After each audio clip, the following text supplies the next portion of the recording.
Assalamualaikum warahmatullahi wabarakatuh. Nama saya Muhammad Iqbal Fatahillah.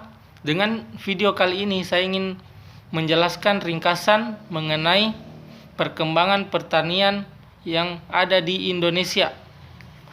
Baik, langsung saja di sini saya telah merangkum sedikit mengenai ringkasan perkembangan pertanian yang ada di Indonesia.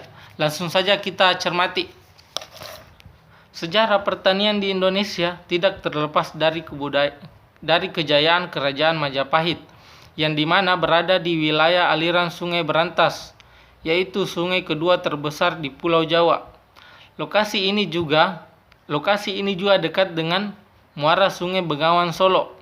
Hal tersebut membuat penduduk di masa Kerajaan Majapahit menggantungkan kehidupannya di bidang pertanian. Hampir semua masyarakat atau penduduk di sana berprofesi sebagai petani.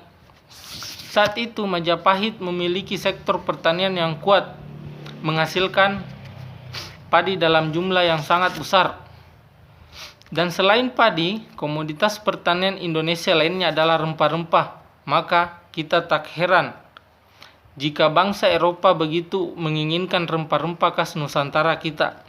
Bahkan datangnya Belanda ke Indonesia tidak lain tidak bukan yaitu ingin mengincar rempah-rempah dan melakukan monopoli perdagangan melalui kongsi dagangnya. Lanjut, di era Hindia Belanda tahun 1830 terjadi yang namanya sistem tanam paksa. Ia mewajibkan setiap desa menyisihkan sebagian tanahnya atau lahannya untuk ditanami komoditas ekspor, khususnya kopi, teh, tebu, dan tarum. Dan pada masa penjajahan Jepang tahun 1942, sektor pertanian di Indonesia diawasi oleh Gunsei Kanbu Sangyoba, yang merupakan sebuah departemen yang mengurus perusahaan industri dan kerajinan tangan. Di saat itu, hasil pertanian dan komoditas perkebunannya dikendalikan oleh otoritas militer. Kemudian terjadi Perang Dunia Kedua yang menyebabkan Indonesia kelangkaan bahan pertanian dan menyebabkan kelaparan. Kondisi tersebut mendesak komunitas untuk ditanami beras dan kapas. Saat itu, mobilisasi terjadi untuk tenaga kerja dilakukan agar tidak terjadi kelaparan dan kekurangan pangan sehingga komunitas tanaman yang lainnya tidak juga tersendat. Setelah merdeka, sektor pertanian di Indonesia berfokus pada kelapa sawit.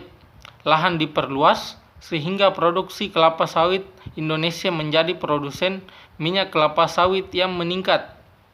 Bahkan pada masa Orde Baru, selain menjadi produsen minyak kelapa sawit, Indonesia menjadi produsen utama kopi, kakao, dan karet. Ekspor di bidang pertanian di masa itu tumbuh sangat pesat.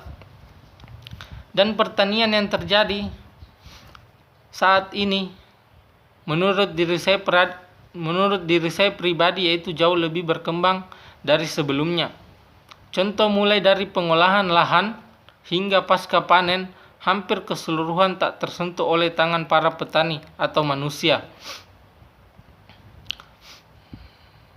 melainkan dengan menggunakan alat bantu yaitu mesin, seperti misalnya petani sawah. Namun hal yang menjadi pertanyaan atau menjadi masalah yang dihadapi oleh para petani saat ini yaitu mau dibawa kemana hasil panen petani tersebut, di mana masalah ini sangat penting karena hal tersebut menyangkut perekonomian masyarakat atau petani tersebut. Dan masalah lainnya yang dihadapi yaitu penyediaan pupuk yang sudah mulai berkurang ataupun langka. Saran kami kepada para pihak atasan atau pemerintah, pikirkanlah nasib para petani, khususnya kalangan ke bawah yang dimana menjadi pekerjaan pokok bagi petani tersebut. Mungkin itu saja sedikit penjelasan dari saya mengenai ringkasan perkembangan pertanian yang terjadi di negara Indonesia. Kurang lebihnya mohon dimaafkan, dan semoga video kali ini bermanfaat bagi diri saya maupun para penonton semua. Sekian dari saya, terima kasih. Wassalamualaikum warahmatullahi wabarakatuh. Mungkin itu saja sedikit penjelasan dari saya mengenai ringkasan perkembangan pertanian yang terjadi di negara Indonesia. Kurang lebihnya mohon dimaafkan, dan semoga video kali ini bermanfaat bagi diri saya maupun para penonton semua. Sekian dari saya, terima kasih. Wassalamualaikum warahmatullahi wabarakatuh.